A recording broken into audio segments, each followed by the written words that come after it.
Vou gravar aqui também uma cópia.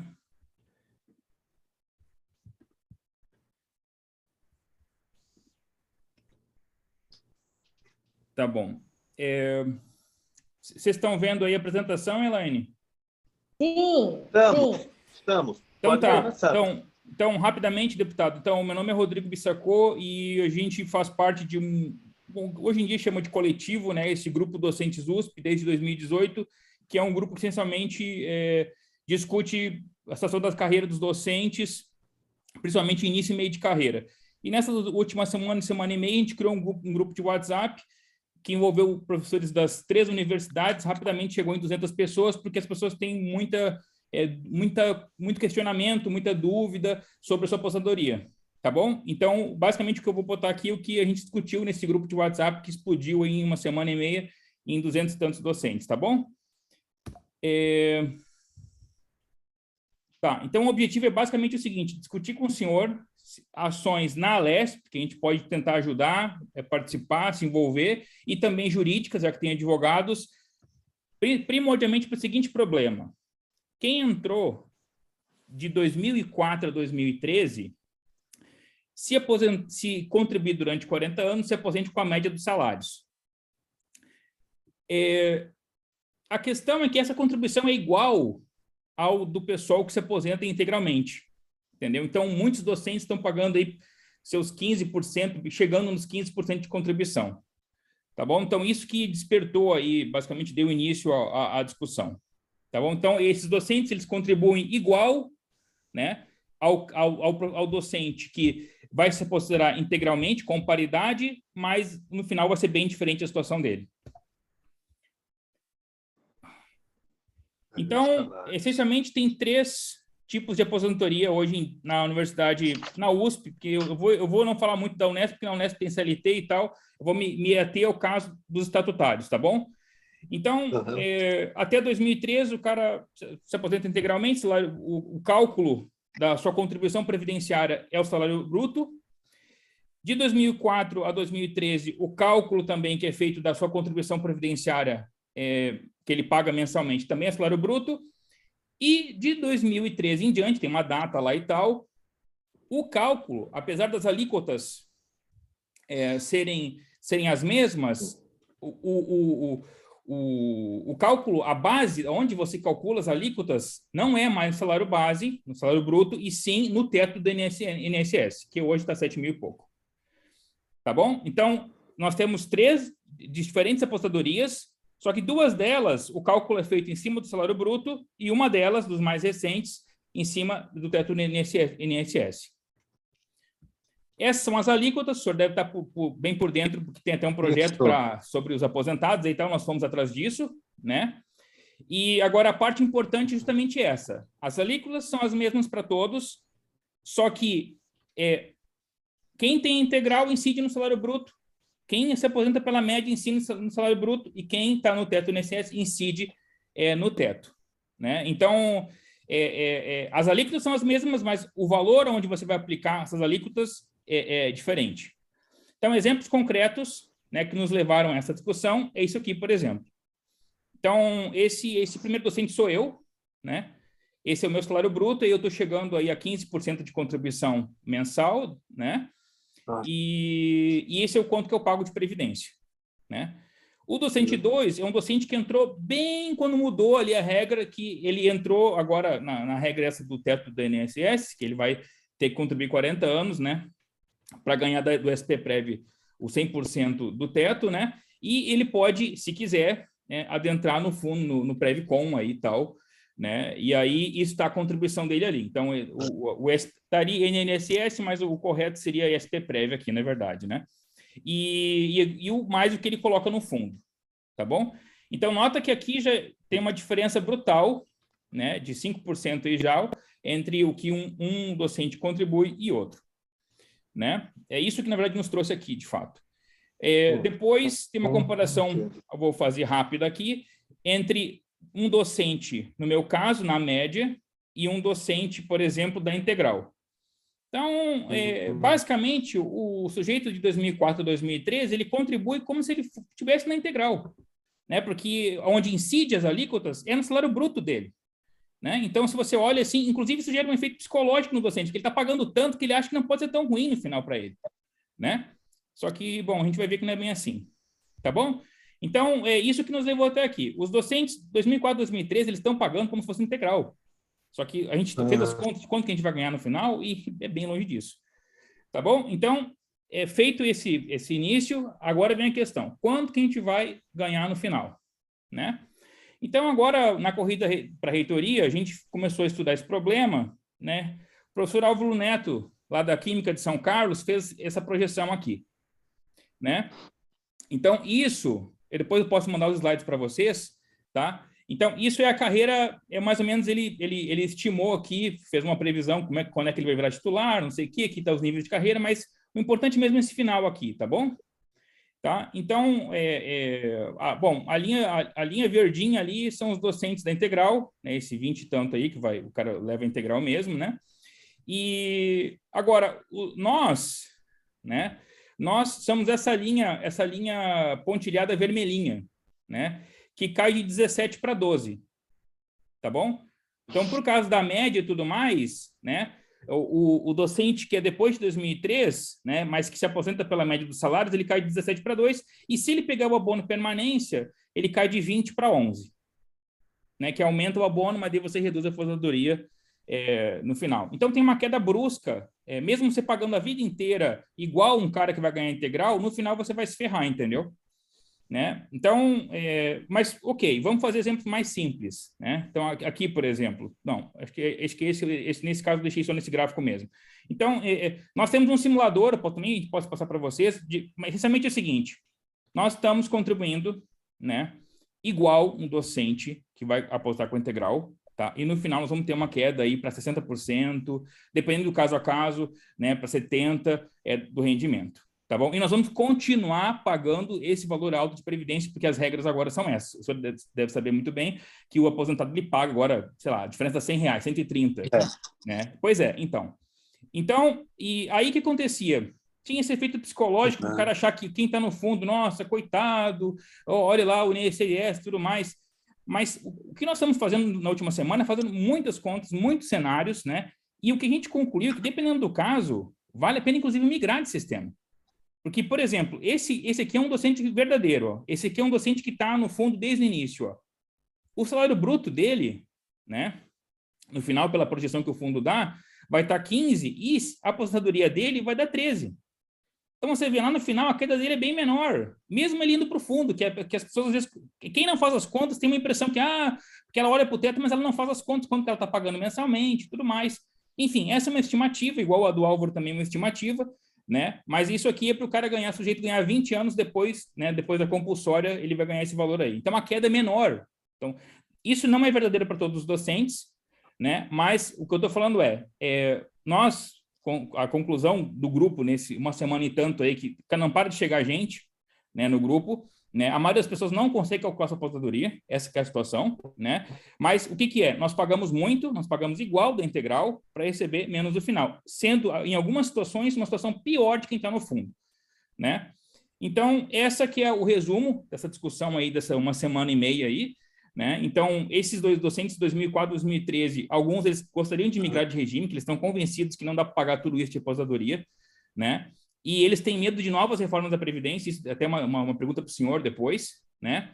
Outros docentes, eles têm medo dos fundos, então eles não querem migrar, né? Então, a nossa conversa aqui com o senhor, já vou adiantando uma pergunta, é se tem como a gente fazer alguma coisa para diminuir a nossa alíquota, já que a gente paga igual por uma coisa que a gente não vai receber, né? Porque eles têm muito medo dos fundos de Previdência. E, no fundo disso tudo, toda essa discussão, né, está o fato que as estaduais paulistas que pagam os aposentados. Né? Então, nós contribuímos, a USP lá desconto do nosso salário, lá, esses quase 15% para a maioria das pessoas, vai para os cofres da USP, a USP vai lá e paga os aposentados, em particular, paga os que têm aposentadoria integral. Né? Então, nós estamos numa situação assim, que nós estamos sendo penalizados, digamos assim, pagando por uma coisa que nós não vamos ter direito. Né? Então, no fundo, eu acho que o resumo é isso, e aí vem as perguntas. Não sei se o senhor quer já ir direto para as perguntas, ou quer comentar alguma coisa antes disso. Não quer colocar as perguntas? Vamos lá. Então, é assim, ó, se o senhor acredita que tem como a gente elaborar não sei, uma emenda complementar ou algum projeto na Alesp para que a gente não tenha que migrar de regime, mas que a gente reduza a nossa alíquota, já que a gente está pagando igual quem tem integral. Se isso é legal, se isso é possível, qual que é a chance, né? E uma outra coisa que a gente também quer colocar já de cara é que a gente não sabe assim qual que é a melhor estratégia, porque é a USP que paga os aposentados. E a mesma coisa a Unicamp, mesma coisa a Unesp. Então, como isso não afetaria o orçamento, nós temos a autonomia universitária, né? Então, talvez um projeto desse tipo que fosse focado nessas universidades pudesse talvez ter mais facilidade de passar, porque ele não onera o Estado, é as universidades mesmo que pagam nesse sentido. Então, a pergunta uma é essa: o senhor acha que tem chance? É legal? É possível? O que o senhor acha? Primeiro, então vamos lá, a primeira questão, já falando um pouco sobre a sua explanação também, Rodrigo, foi bem pedagógico e deu para entender muito bem. A gente tem que corrigir essa distorção, né? Há uma injustiça aí, com certeza, né, de contribuição para esse servidor que entrou nesse período que você citou, de 2004 a 2013. Então, acho que ficou muito claro para nós que tem uma distorção, cabe aí um ajuste. Então, acho que primeiro manifestar aqui o nosso apoio à luta de vocês, acho que ela é importante e tem que corrigir essa injustiça. Então, a gente tem que buscar uma forma. Eu confesso que não tinha percebido isso, né? Não chegou a nós esse debate, nenhuma reivindicação. Nós estamos tendo contato agora aí com essa explanação de vocês, com essa comissão. A gente vai estudar a nossa assessoria jurídica vai se debruçar agora sobre como você faz essa alteração, né? Na verdade, você pode alterar, logicamente, isso faz parte da reforma previdenciária aqui estadual, ela pode ser alterada, não há dúvidas nenhuma. Então, nós podemos aí levar uma proposta de emenda complementar para o governo estadual. A gente pode até apresentar uma aqui na Leste, mas ela teria visto de iniciativa.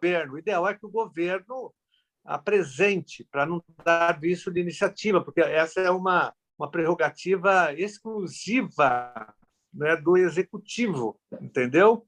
Então, o que nós podemos fazer aqui é levar essa proposta, constrói uma proposta de emenda, uma minuta, e leva ao governo, faz pressão para que o governo apresente aqui para a Assembleia Legislativa. Isso é possível, nós já fizemos com outros movimentos, né? A gente faz via indicação, mas que publica em diário oficial, mas que depois tem uma pressão, reuniões com o governo, enfim, toda uma pressão política, até mesmo pública. Muitas vezes você consegue, através de realização de audiência pública na Assembleia Legislativa sobre o tema. Enfim, tem várias possibilidades de se fazer isso. Então, sim, é possível fazer a mudança, né? Sobretudo se o projeto vier do Executivo. Então, acho que a nossa tarefa aqui é construir uma proposta, né, de mudança, talvez uma minuta, e levar ao governo, levar para a Secretaria da Fazenda, enfim, mas eu só quero, a gente precisa estudar um pouco mais para ver como é uma questão da universidade, a universidade tem autonomia, então só para ver se não esbarra nessa questão da autonomia universitária, mas a gente vai estudar para ver, fazer algumas consultas aqui, inclusive com os procuradores da Alesp, tá? Então, mais ou menos isso que eu queria dizer aí. Então, é possível sim, né? Na pior das hipóteses, a gente apresenta aqui para pressionar o governo, a gente faz uma audiência pública com vocês, para chamar a atenção, né, do governo e mobilizar mais os professores, para que haja mais pressão política. Chama o Fórum das Seis, chama os sindicatos, as entidades, para ajudar a pressionar o governo. Então, é possível. Tá. Acho que eu respondo a primeira pergunta, não é isso? Deputado, só uma pergunta. O senhor vê como, digamos assim, as reitorias, o CRUESP também pode fazer esse papel ou não? Pode ajudar na pressão. Se o CRUESP pressionar, seria ótimo. Tá, porque é assim, deputado, eu vou tirar meu vídeo para não cortar a É um internet. peso político das... Uhum. É assim, ó, a gente vai elaborar uma moção que vai ir nas unidades. Então, acho que nesse momento a gente vai incluir esse pedido para que o CRUESP faça esse movimento junto ao governo do estado, então. Tá bom. Ótimo, é uma boa proposta. Depois, se você puder me passar essa moção também, seria importante que eu dou visibilidade a ela. A gente fala aqui na tribuna, leva para as comissões permanentes, enfim, para ajudar a criar já uma movimentação favorável, porque vai ter que aprovar um projeto de lei, com certeza, alterando, né? Aqui na LESP. Tá. Então, a gente tem que já ir ganhando os deputados aqui para a proposta. Sim, tá ótimo. Tinha outra questão. Tá. A segunda é a mesma, que basicamente o senhor acha que é possível diminuir as alíquotas. Tá bom. Ok. Aí, essa aqui, acho que é até um pouco mais histórica, deputado. É assim, nós fizemos uma pesquisa no que ocorreu em outros estados, né? Está ocorrendo ainda, na verdade, assim como aconteceu nas universidades federais e tudo mais. Uhum. E o que aconteceu é que em vários estados houve uma lei, eles regulamentaram a possibilidade de migração para pessoas como nós. E a gente está se perguntando por que na Lesp isso não aconteceu, ou se tem algum projeto, ou se o governo fez as contas e achou melhor deixar nós nesse regime. O senhor tem ideia? Olha, não, porque, na verdade, não tem nenhum projeto tramitando aqui, né, sobre esse tema, e as reformas vieram, as duas propostas, né? Tanto a reforma de 2007, depois a São Paulo, a Previdência Complementar, eles vieram diretamente do governo. Então, não tem nenhuma outra proposta fazendo alteração. Não houve esse debate aqui na Assembleia Legislativa de novo para nós, entendeu? Então, não houve esse debate. Eu vi que tinha uma pergunta antes, se os deputados tinham entrado na Previdência Complementar. Olha, eu desconheço, viu? Eu não entrei, até porque eu tenho o meu sistema previdenciário, eu sou diretor da rede municipal de ensino, diretor de escola já há muito tempo. A minha aposentadoria ela virá pelo IPREM, né? Aqui de São Paulo. Então, eu não entrei. Mas os deputados não falam sobre isso. Quem entrou não foi algo atrativo aqui, viu, na Assembleia Legislativa. Pouco se falou sobre isso. Eu desconheço deputados. Eles não falam. Quem entrou não falou, não revelou. Quem entrou, não houve esse debate na reunião de líderes entre os deputados. Nunca houve esse debate aqui, mesmo com a aprovação, quando aprovou a lei, que é do Alckmin, essa daí, já não é do Serra, né? A SP complementar, ela exatamente do Alckmin, me lembro disso, mas não me lembro, viu, dos deputados terem entrado. Até queria ouvir um pouco o André e o Marcos para ver o que eles acham, né, sobre essa questão. André, Marcos.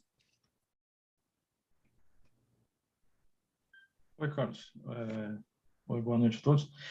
Então, com relação a esse levantamento que foi feito, né, que outros entes fizeram essa possibilidade de migração, parece que só não ocorreu no estado de São Paulo e na prefeitura, tá? Mas isso tem uma justificativa, tá, do estado. Ele diz que não teria obrigatoriedade de seguir o parâmetro federal, quando foi feita aquela reforma que propiciou isso aos servidores já antigos. E a principal questão é com relação ao déficit atuarial, tá?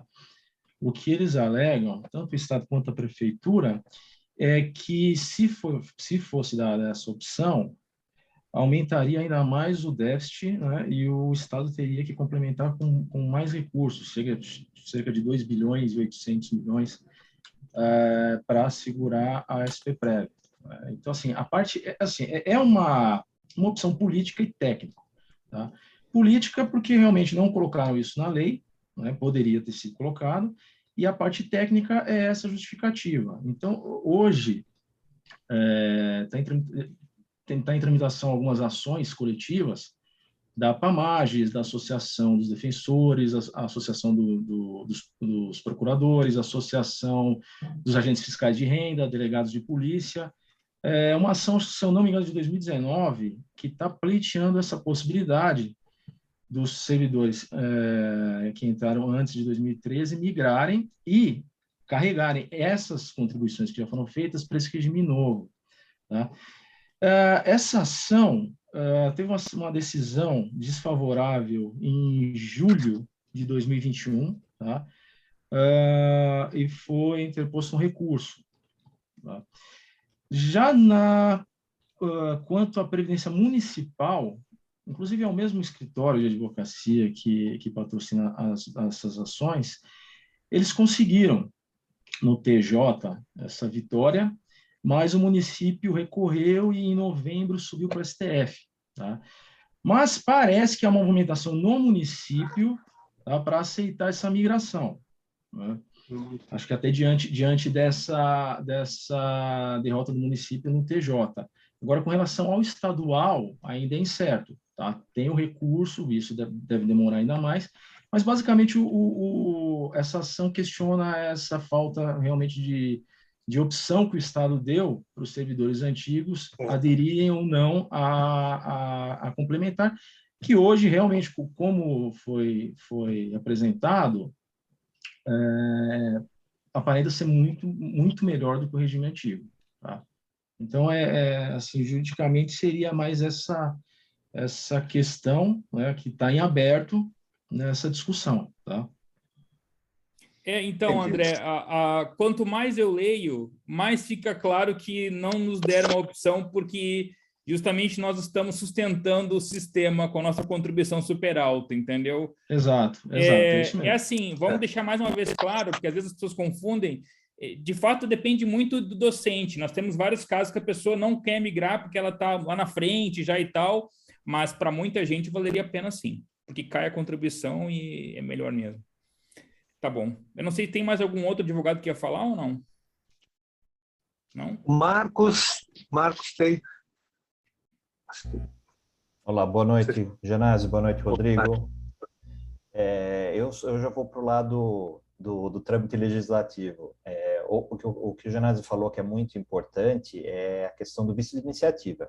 A gente pode ajudar na redação, mas se não vier do executivo, não tem chance de prosperar na Assembleia.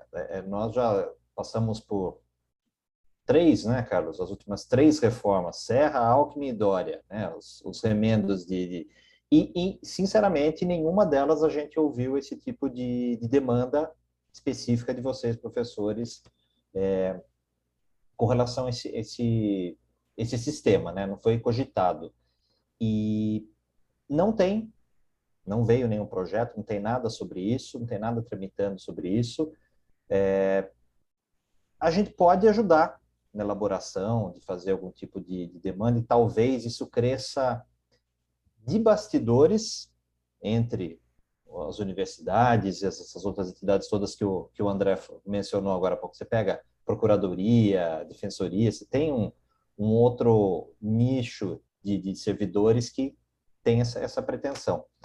Agora, eu vi que tinha uma pergunta específica sobre isso, daqui a pouco a gente faz, mas eu quero só deixar aqui o gancho para depois o Janásio desenvolver, sobre a questão de uma previdência complementar. Ela é sempre muito encantadora, ela é sempre muito atrativa de início, mas nós temos até hoje o fantasma das carteiras do IPESP, de carteiras que o Estado se comprometeu a manter, a pagar e, de repente, resolveu extinguir.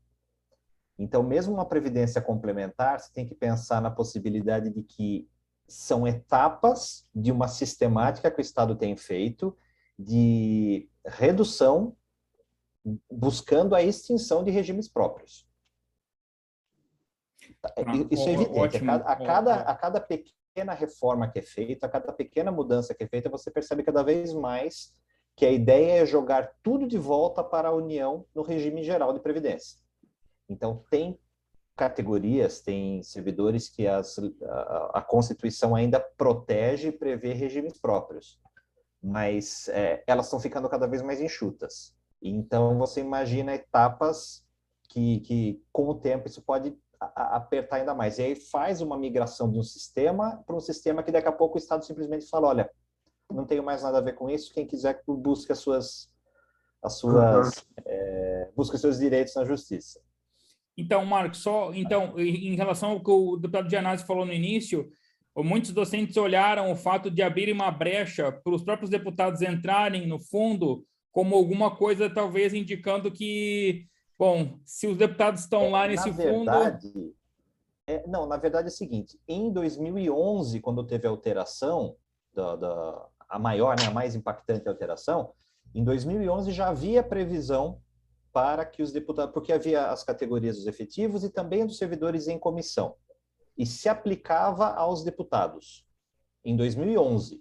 Em 2020, com essa última mais recente, que retirou a parte dos servidores em comissão e manteve, não mexeu no texto que já tinha. Se você pegar, eu me lembro de cabeça qual que era a legislação de 2011, mas lá já tinha a 14653 de 2011. Lá já tinha o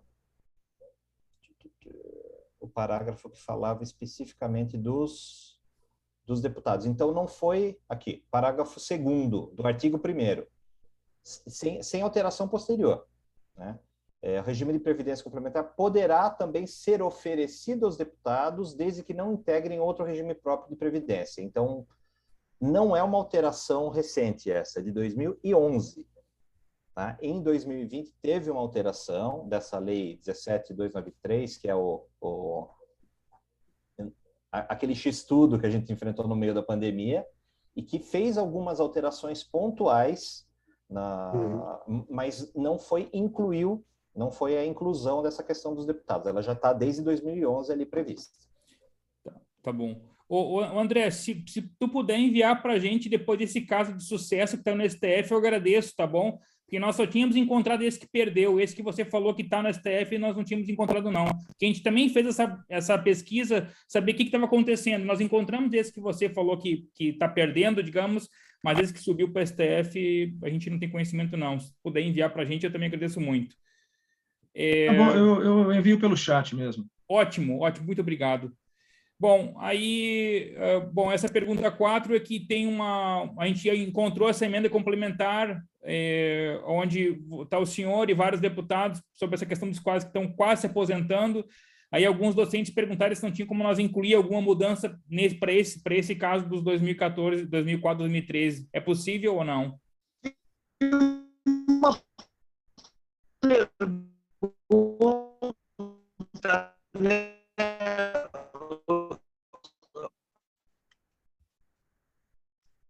O áudio do Gianazzi está... O áudio do Gianazzi está com problemas. Deixa eu ver aqui, deixa eu recuperar aqui minha... Quer que eu responda, Carlos, essa? Oi? Quer que eu responda essa? Eu acho que é a internet dele. Responde porque eu não lembro. Porque como se trata de processo legislativo, eu posso responder essa. Manda ver, Marcos. Tá, essa emenda é aquela PEC 1 que a gente deu coautoria. Se ele está ouvindo. É que é o seguinte, propostas de emenda à Constituição exigem um mínimo de 32 assinaturas. Então, nós fomos procurados para dar apoio na PEC, mas não foi o gabinete que elaborou originalmente essa PEC. Então, a gente não participou da redação dela. Tá? Por isso que a gente não tinha conhecimento técnico, por isso que não foi incluído no momento. E PECs não cabem agora emendas depois que foram apresentadas. Tá. Ela não passa por período de momento legislativo para apresentar emendas, ainda mais que ela já foi apresentada, já correu a pauta e tudo mais. Pode ser feita uma nova emenda, uma nova PEC que faça alterações, mas voltamos a falar, essa questão específica é de vigência, essa da PEC 1, é uma questão de vigência de um texto que o Executivo já mandou e foi aprovado pela Assembleia. A proposta de vocês de alterar índices esbarra na competência legislativa do executivo de tratar de regime previdenciário dos servidores. Então, voltamos ao problema inicial que o Gianazzi começou falando, é a questão a gente pode auxiliar na elaboração técnica do texto, mas tem que vir do executivo. Tá, agora eu acho que é uma pergunta mais para vocês mesmo do que... Ô, Marcos, voltou a minha voz, vocês ouvem? Sim, Sim. pode falar, deputado. Sim, Voltou. A proposta, Marcos, é por PEC ou emenda, ou PLC? PEC, proposta de emenda constitucional. Ah, tá. Mas a proposta dele seria também por PEC? Depende. A do percentual poderia ser um PLC. Certo. Mas, se eu não me engano, a última alteração foi na própria Constituição. Eu vou dando uma investigada aqui de cabeça, eu não me lembro. Mas porque se for PEC, Marcos, se for PEC, mesmo tendo essa questão do vício de iniciativa, a gente pode tentar, porque daí também cabe à Assembleia apresentar, né, a proposta de alteração da Constituição. Então, ainda é viável. Via PEC, a gente pode apresentar uma PEC com a proposta deles. Mas vamos estudar. É uma proposta interessante essa. Eu estava achando que só valia com o PLC, daí PLC não ia dar mesmo, né? Agora, a PEC, a gente pode apresentar e atrás das assinaturas para fazer essa alteração. Aí a gente pode alterar, né? Aí, pelo menos, o vício ele é discutível, no mínimo, né? Entendeu? Ou força o governo a apresentar uma PEC também. A gente apresenta a nossa, isso como aconteceu quando nós aprovamos a licença matérica, nós apresentamos uma PEC, aí fizemos movimento, abaixo-assinado, audiências públicas, aí o governo apresentou uma PEC igual e nós retiramos a nossa aprovada do governo, porque ele atendeu o movimento, a reivindicação. A gente pode fazer isso aqui também. Fica como uma... Isso aí a Elaine perguntou, né, se tem algum caso de carteira que foi extinta. Tem, né? O Marco citou aqui a dos advogados, contribuintes do IPESP. Era uma carteira que existia há 60 anos, e o Serra, logo após a reforma da Previdência, de 2007, ele apresentou um projeto de lei colocando em processo de extinção uma carteira que prejudicou mais de 40 mil advogados, que perderam praticamente quase tudo, porque ele colocou em processo de extinção a carteira. E também a dos serventuários, dos cartórios. Foram 10 mil que perderam a aposentadoria. Literalmente, foi um absurdo total. Nós fomos para o Supremo Tribunal Federal, estamos com o Madin, viu o pessoal, tivemos uma vitória parcial importante, e depois, mais à frente, a gente conseguiu que houvesse a devolução, pelo menos, de uma parte dos recursos. Ele teve que devolver ao governo estadual, mas depois de 10 anos quase, de luta, uma luta imensa. Então, sempre tem uma estabilidade aí, e a gente fica reféns das reformas previdenciárias, tanto em nível federal como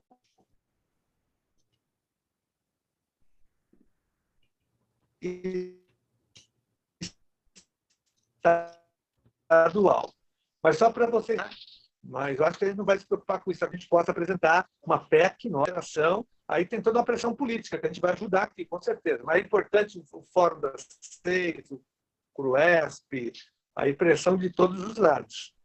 É mais uma pressão política, eu acho que é mais uma questão política do que jurídica, técnica e legislativa. A partir do momento que a gente consegue construir uma força, uma correlação de força política, aí você reverte isso daí, né? O governo apresenta, é um projeto tranquilo de ser aprovado, a partir do momento que ele entra aqui na Assembleia Legislativa. Tá, então, deputado, essa próxima, acho que é um pouco mais técnica, daí o pessoal pode ajudar, é que, assim, como tem muito... assim, nos últimos 10 anos, principalmente aqui na USP, teve um problema nas finanças da universidade. O pessoal, a gente levou uma roxa por 10 anos aí, vai. Então, tem gente que pelo menos gostaria de ter um investimento. Então, essa pergunta, talvez acho que o pessoal acha que é legal, mas é assim, enquanto a gente não, digamos que não fosse possível baixar a nossa alíquota e mesmo a gente não desse a opção de migração, teria como pleitear as pessoas pelo menos usarem o fundo pedindo a contrapartida do patrocinador? Ou isso aí é legal? Eu acho que tinha que fazer uma consulta, viu? Eu acho que, como é complementar, eu acho que seria legal. O que você acha, André? Ele diz a adesão ao fundo com Isso, participação? é assim, ó, André, vamos fazer assim, eu continuo pagando esse tantão aí, 15% de previdência, mas digamos que eu tenho dinheiro não sei da onde, eu consigo ir lá e botar no fundo ainda uma quantia, para obrigar a USP a pelo menos dobrar essa quantia. Isso seria legal? Alguém me disse que seria uma outra aposentadoria que seria legal isso, não sei se é verdade. Não tem essa previsão. André, Sim. André, deixa eu só tentar explicar. É porque quem está de 2004 a 2013 não tem contrapartida nenhuma da USP. Isso. Não tem contrapartida nenhuma da USP. Quer dizer, e quem está antes tem a integralidade. Então, esses de 2004, mais um prejuízo é esse. A USP está contribuindo, além de ter uma alíquota menor de desconto, a USP ainda põe um aporte dela nesse fundo. A questão da pergunta é assim, se seria se seria um outro fundo que seria criado, um fundo de previdência, não é? Complementar independente. Na verdade, a USP ela complementa, né? Ela, com o orçamento dela, ela complementa o pagamento das aposentadorias que já existem, né? Então, vocês estão contribuindo para pagar quem já está aposentado e que está na folha da USP, certo? Assim acontece também no Tribunal de Justiça, no Ministério Público, no Tribunal de Contas, tá? Agora, não existe essa previsão de você pode até aderir hoje à Previcom, mas sem essa contrapartida estatal, tá? Isso é proibido. Ah, tá. Eu já imaginava. Tá bom. Tá bom. E aí é uma questão mais agora das estaduais paulistas. Como a gente já conversou aqui várias vezes, todo mundo sabe, quem paga os aposentados das estaduais paulistas são as universidades, né? Até agora teve um GT aí que passou um GT com o pessoal da SPPrev, também com docentes das estaduais paulistas. Quem roda a folha é a SPPrev, mas o dinheiro é das universidades. A gente queria saber se essa discussão existe na Alesp, porque algumas pessoas falam que isso meio que é ilegal, a gente não entende direito. Você sabe alguma coisa disso? Olha, na verdade, antes da SPPrev, havia realmente essa complementação em cada orçamento, tá? É o que eu falei agora há pouco, do TJ, do Ministério Público, do Tribunal, eles têm um grande contingente de aposentados na folha deles, tá? Que são remunerados pelo orçamento de cada órgão. Lógico que o TJ, o MP, o Tribunal de Contas, o sonho seria passar todos esses aposentados para a SPPrev, porque você também teria um fôlego orçamentário, tá? Porque hoje você tem esse cômputo no orçamento deles, tá?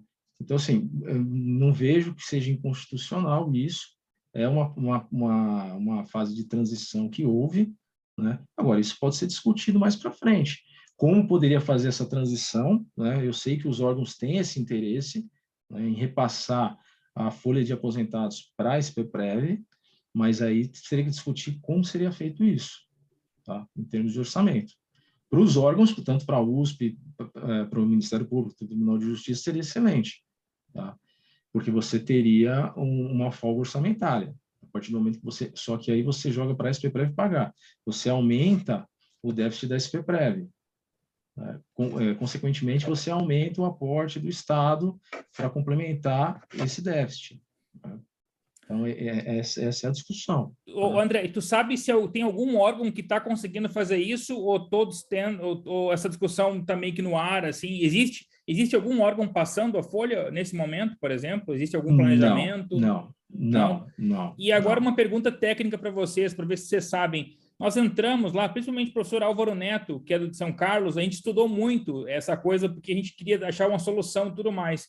E lá no site da SPPrev tem alguns documentos de consultoria e tudo mais, mostrando o gráfico da evolução do comprometimento com os aposentados. E é uma parábola crescendo, assim, cara, até 2050, crescendo de verdade. Então, isso nos assustou um pouco. Eu não sei se vocês têm uma opinião, se essa coisa, como que tem, se realmente está aumentando. Então, que nós temos medo de novas reformas, nós já estamos talvez com a pior aposentadoria do país, em termos de estado. Eu olhei vários estados, nossa alíquota é disparada mais alta que eu achei. Eu não achei ninguém pagando 15 e pouco, só a gente. Né? Então, é assim, essas previsões da SPPrev tá aumentando. Vocês têm ideia se isso é real, se isso é... Vocês têm ideia disso? Olha, isso foi levantado, inclusive, no debate que teve com relação à última reforma, tá? A gente tem um problema aí que é o estudo atuarial, né, da SPPrev. Vocês sabem que é um estudo bastante específico, são poucas pessoas que fazem esse estudo, né? Então, meio que a gente toma como uma verdade absoluta esse estudo apresentado e que fundamentou, né, justificou essas reformas. Agora, se talvez fosse possível, né, o pessoal, pelo menos, talvez da USP, né, nós poderíamos pedir essas informações necessárias para tentar fazer um outro estudo, tá? Um estudo para contrapor esses que a Fazenda sempre apresenta para declarar esse déficit atuarial. Porque, assim, não entrando muito na técnica, mas se você levar em consideração essas mudanças, aumento da alíquota, redução de benefícios, por exemplo, a pensão por morte, né? Aumento da idade. Então,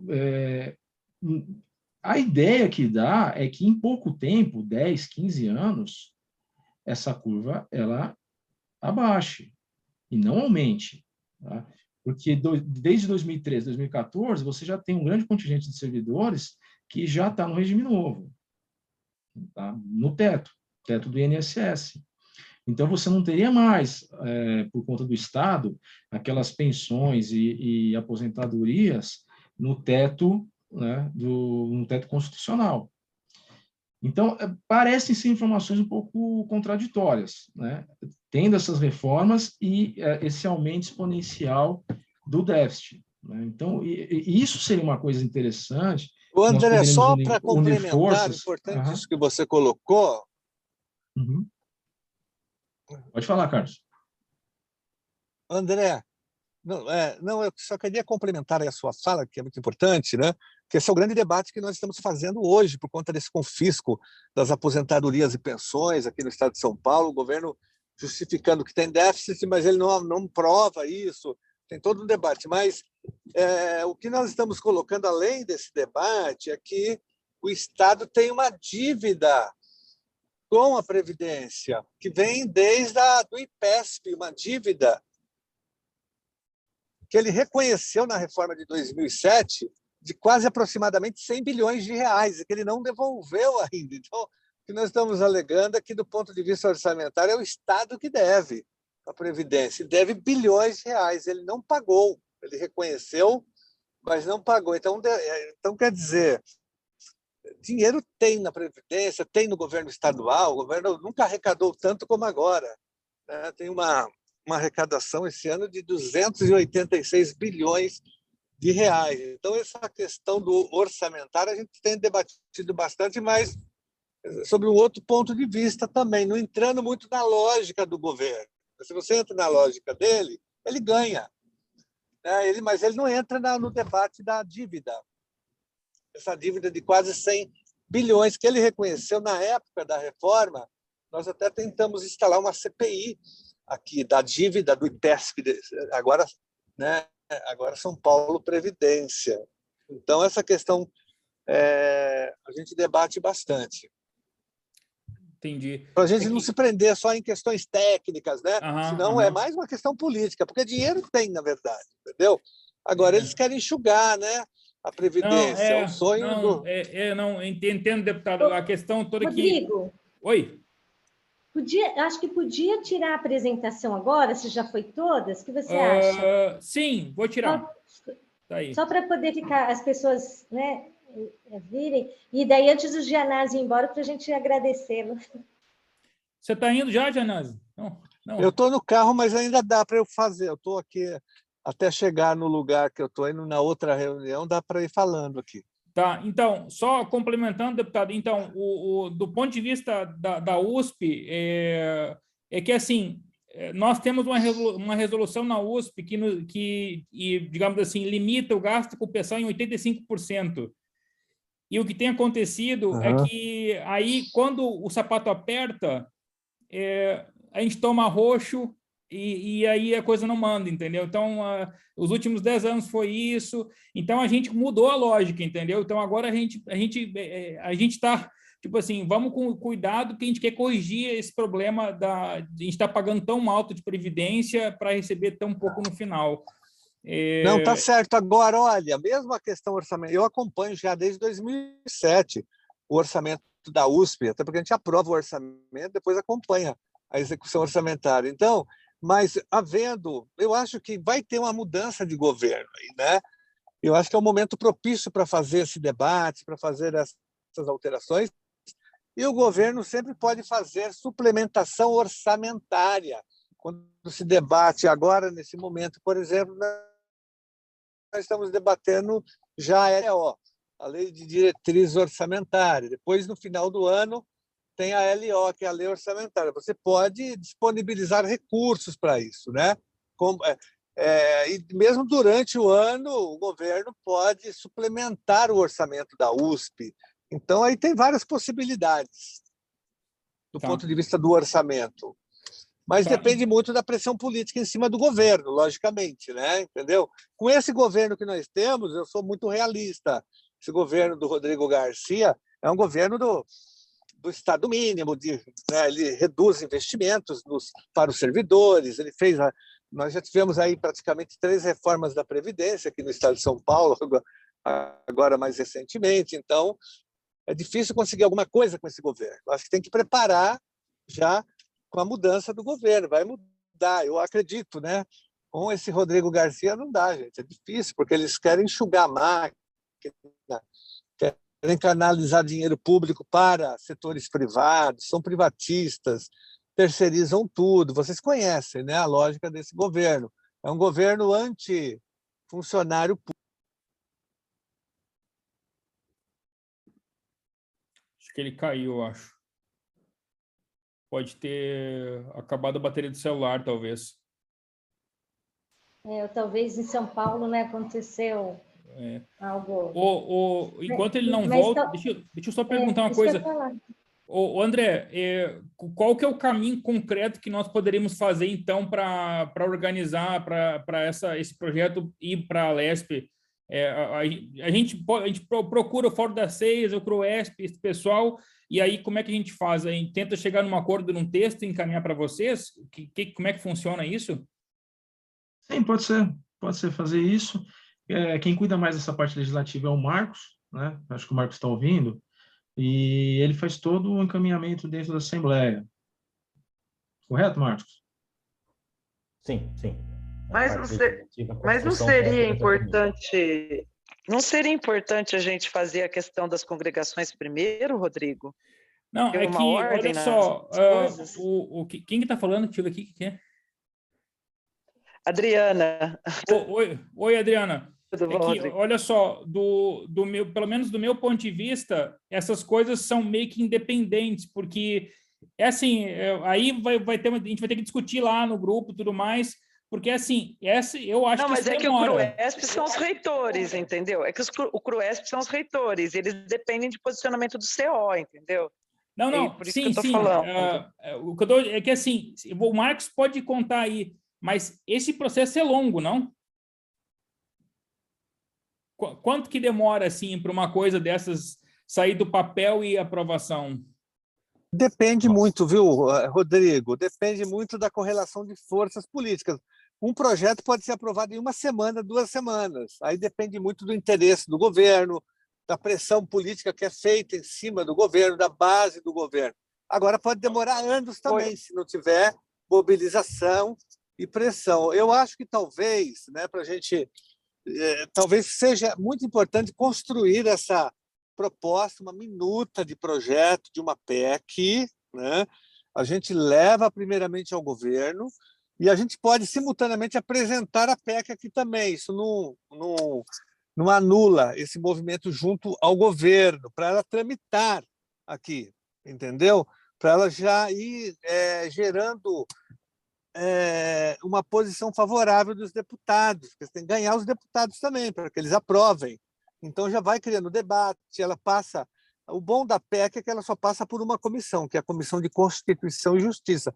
Aprovando nessa comissão, ela já fica pronta para o plenário, para votação. E se ela fica pronta, é mais fácil para preparar o debate com o governo. Falar, olha, governo, nós temos uma PEC pronta para votação. Enfim, seria um começo de você criar opinião e pressionar o governo. Pode ser esse governo, mas pode ser o governo seguinte. Pela sua experiência, Carlos, é mais válido fazer esse tipo de pressão em ano eleitoral como nós estamos ou esperar o próximo governo? Não, é importante agora. Câmara. Não, é importante fazer agora, porque o governo está fragilizado, né? Ele fica mais sensível à pressão popular, à pressão do movimento sindical. É um momento adequado, eu acho, para você avançar nessa luta, entendeu? Acho que é o melhor momento é esse agora. Acho que vale a pena preparar o projeto e vamos avançando, né? E a gente vai conversando. A gente pode fazer uma audiência pública mais ampliada, porque, como disse o doutor André, tem outros setores interessados, né? O pessoal do MP, do TJ, do Tribunal de Contas, da Defensoria Pública, os auditores fiscais, as carreiras de Estado têm interesse. Então, a gente chama todo esse pessoal. Nós conhecemos os sindicatos, as associações de todos esses servidores, né? Então, a gente chama esse pessoal para ajudar, para fazer um movimento forte agora, de pressão. Então, agora, a gente está à disposição. Em termos de protocolo, eu acho que é assim, existe essa possibilidade que você se dispõe a entrar com essa PEC. E isso, para ela ficar cada vez mais robusta, inclusive, tem que ter a adesão, que é a pressão política desses outros, vamos dizer, interessados. Que daí seria a CRUESP, seriam os sindicatos, não é? A gente falando com os outros deputados. Então, eu acho que são essas duas coisas. A gente vai fazendo essas moções nas congregações para isso chegar no CO, mas se essa PEC já está, vamos dizer, em termos de protocolo, tendo vida, a gente vai tendo pressão política, porque o que a gente faz na universidade, o que nós faremos, vai ser em termos políticos, né? Vai ser a pressão política nossa, para poder essa PEC ganhar robustez na discussão na Assembleia, né, na LESP. Acho que é isso. É isso mesmo. Você foi direto ao ponto, viu? É isso mesmo. Tá bom. Bom, acho que alguém quer falar alguma coisa, gente? Alguém que está lá do grupo? Não? Então, acho que é isso. A Elaine tem contato do senhor e do pessoal, né? Agradecer ao Gianásio, ao André, ao Marcos, não é? Se disponibilizarem em estarem conosco. Acho que esse grupo aqui, o Rodrigo e mais outros têm discutido, eu acho que a gente vamos somar forças, né? Vamos pensar aí esse encaminhamento, mas saber que a gente pode entrar com uma PEC já, acho que seria bastante interessante, e acho que o grupo tem esse interesse, né? Acho que nós temos esse interesse de ter essa PEC, e aí nós vamos dando talvez o conteúdo para vocês nos ajudarem a ver a forma que ela tem que ter, né? Vocês sabem a forma, a gente vai ajudando com o conteúdo. A gente junta... Obrigada, o Genésio acho que já caiu, não sei se não, caiu. Acho que ele está vendo lá, eu estou vendo ele daqui. Estou entrando na outra reunião. Genésio, assim, muito obrigada, viu? Tá então, bom, mas a gente vai se ver. Isso, vamos construir a PEC, tá bom? Muito obrigado, deputado. Pode marcar. Tá bom. Até logo. Obrigada. Obrigado, abração, tchau, tchau. Outro. Obrigada, Marcos, André. Valeu, André, valeu, Marcos. Imagina, obrigada, Elaine, viu? Se você quiser anotar meu endereço de e-mail, quando vocês fizerem isso, conteúdo... Marcos. Daí o André pode passar para mim, ou eu dividir, Perfeito. André, o meu contato já com o Marcos, daí nós vamos nos falando, daí a gente põe o Rodrigo, põe outros no meio também. Perfeito, estamos à disposição. Muito obrigado, gente. Obrigado mesmo. Nada, que é isso. Tchau. Boa noite. Obrigada, tchau. Rodrigo. Tchau, tchau, boa noite, tchau. Obrigada, tchau.